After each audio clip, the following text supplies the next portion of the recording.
আম্মাল কাফির ওয়া আহলুশ শিমাল, আর ইসলাম বিরোধী যারা, তাদের সামনে আসবে মালাকান আসওয়াদান আজরাকান, কৃষ্ণ বর্ণের দেহ, নীলাভ বর্ণের দুটো চোখ, গায়ের রং কালো, চোখের রং নীল। দেখতে কেমন লাগে? আলিফ লাইলার ভূতের মতো। তখন গায়ের রং কালো, চোখের রং নীল। ফেরেশতা দুইটা আসবে, এসে ত্রাস সৃষ্টি করবে, এসে বলবে, বল তোর রবের নাম কি? মার রব্বুক। মুশরিক, কাফের, নাস্তিক এরা বলবে, আমি জানি না আমার রবকে, আমি জানি না। আমি তো আজীবন শুধু চেয়ার করেছি, মদ খেয়েছি, আমি ধর্ষণে সেঞ্চুরি করেছি দুনিয়ার বুকে, আমি টেন্ডারবাজি করেছি, চাঁদাবাজি করেছি, আমি মাস্তানি করেছি। আমার দাপটে এলাকার ইসলাম প্রিয়রা বাসায় ঘুমাতে পারে না। আমি ছিলাম টেন্ডারবাজ, আমি ছিলাম গডফাদার, সন্ত্রাসীদের লিডার, আমি ছিলাম ডন 1 2 3 সব।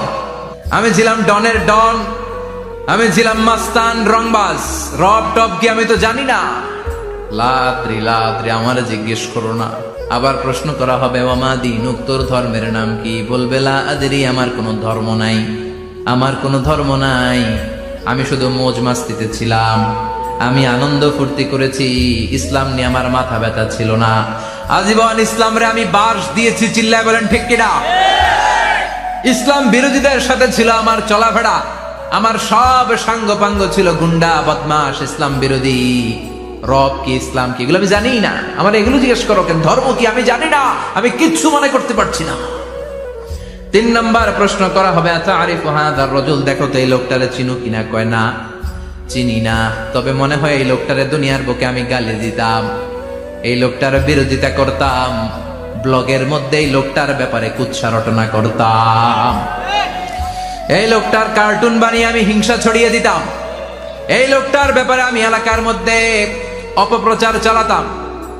ফেরেশতারা বলবে, তাই? এই ছিল তোর ডিউটি? দাঁড়া, এখনই আমাদের খেলা শুরু, এখনই শুরু। ফায়ুতরাকু বিমাতারিকা মিন হাদিদ, লোহার একটা হাতুড়ি দিয়ে মাথা থেকে পা পর্যন্ত পিটানো হবে, পিটিয়ে ওর গোশতর হাড্ডিগুলোকে থেতলে ফেলা হবে।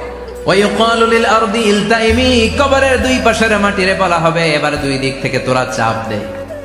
চাপ দেয়া হবে, ধাক্কা ধাক্কি করেও সে সুবিধা করতে পারবে না। মাটি আস্তে আস্তে আস্তে আস্তে দেহের দুই দিকে লেগে এমন জোরে দুইটা চাপ দিবে, ফাতাখতালিফা আদলাউহু, তার ডান পাশের পাজরের হাড্ডি বাম দিকে ঢুকে যাবে, বাম দিকের হাড্ডি ডানে চলে যাবে। বিশ্বনবী বললেন, এই হাতুড়ি দিয়ে পিটানোর শাস্তি, কবরের চাপ দেওয়ার শাস্তি চলতেই থাকবে হাত্তাল কিয়ামা, কিয়ামত পর্যন্ত। আল্লাহ কবরের শাস্তি থেকে আমাদের বাঁচাও, আমরা এই আযাব পেতে